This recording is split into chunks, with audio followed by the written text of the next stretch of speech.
ایک وظیفہ میرے بھائیوں دیتے ہیں حامیم لا ینصرون، یہ پہاڑوں سے بھی طاقتور وظیفہ ہے۔ ہمارے حضرت شیخ صاحب رحمۃ اللہ علیہ فرماتے تھے کہ پہاڑوں سے، پوری دنیا کی جتنے بھی پہاڑ ہیں اس سے بھی طاقتور وظیفہ ہے۔ کیا مطلب ہے اس کا؟ یعنی پہاڑ جتنا وزنی ہے، جتنا وزن ہے ان کا، اس وظیفے کے اس سے زیادہ وزن ہے۔ جو چیز زیادہ وزنی ہوتے ہیں، جو چیزیں زیادہ اس کی وزن ہو، ہلکا نہیں ہے، تو اس کی قدر بھی زیادہ ہے۔ تو یہ حضرت شیخ صاحب رحمۃ اللہ علیہ فرماتے تھے کہ حامیم لا ینصرون، پہاڑوں سے زیادہ طاقتور وزنی وظیفہ ہے۔ کیا مطلب؟ مطلب یہ کہ ہر مصیبت کی نجات کے لیے حامیم لا ینصرون پڑھو۔ دو الفاظ ہے حامیم، اس میں دو چیزیں ہیں۔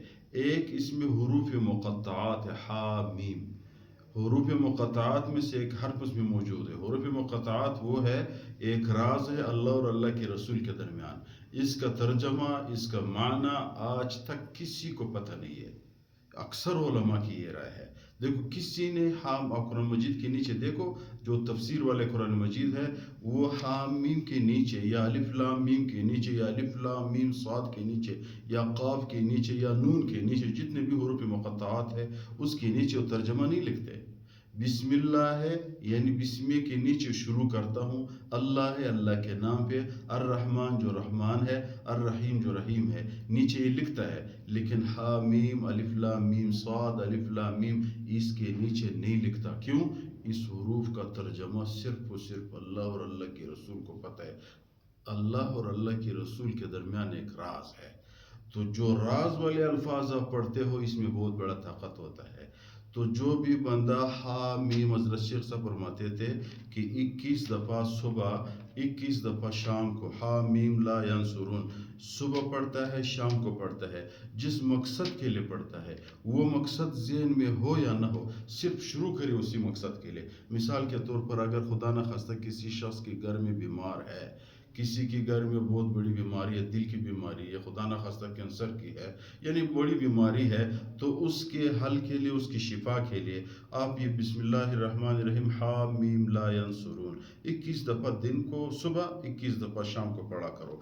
جس وقت آپ پڑھتے ہو آپ کو وہ بیماری یاد ہے یا نہیں ہے، توجہ میں ہے یا نہیں ہے؟ اگر ہے تو اچھی بات ہے، اگر نہیں ہے پھر بھی اس کو پڑھا کرو۔ تو حضرت شیخ صاحب رحمۃ اللہ علیہ فرماتے ہیں اللہ تعالیٰ اس بیمار کو اسی وظیفے کے طاقت پہ شفا دیتا ہے۔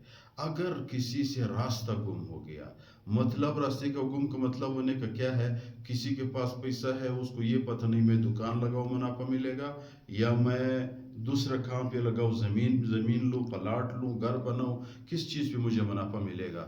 تو وہ شخص 7 دن مسلسل صبح بھی شام کو بھی 21 دفعہ پڑھا کرے، تو اس 7 دن کے اندر، یعنی ایک ہفتے کے اندر اللہ تعالیٰ اس کی ذہن میں وہ کام ڈالے گا جس کام کی وجہ سے اس کو منافع زیادہ ملے گا۔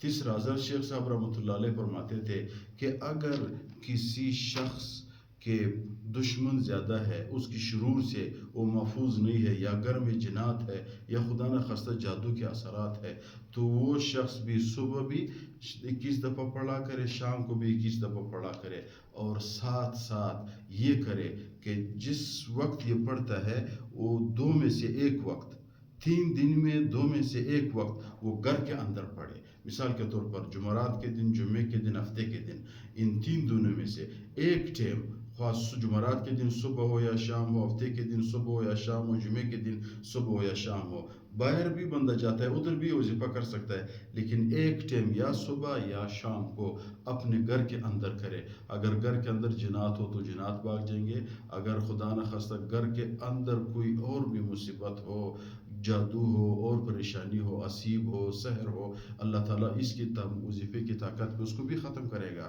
اور اگر باہر ظاہری یا باطنی دشمن ہو، اللہ تعالیٰ آپ کی گھر اور آپ کی مال اور آپ کی جان اس وظیفے کی طاقت پہ محفوظ کر لے گا۔ بہت آسان سا وظیفہ ہے۔ ہمارے استاد صاحب نے ہمیں اجازت دی ہے، ہم پوری امت مسلمہ کو اجازت دیتے ہیں، لیکن صرف یہ آپ لوگ اس کو شیئر کرو اور بھی ساتھیوں تک اس کو پہنچاؤ۔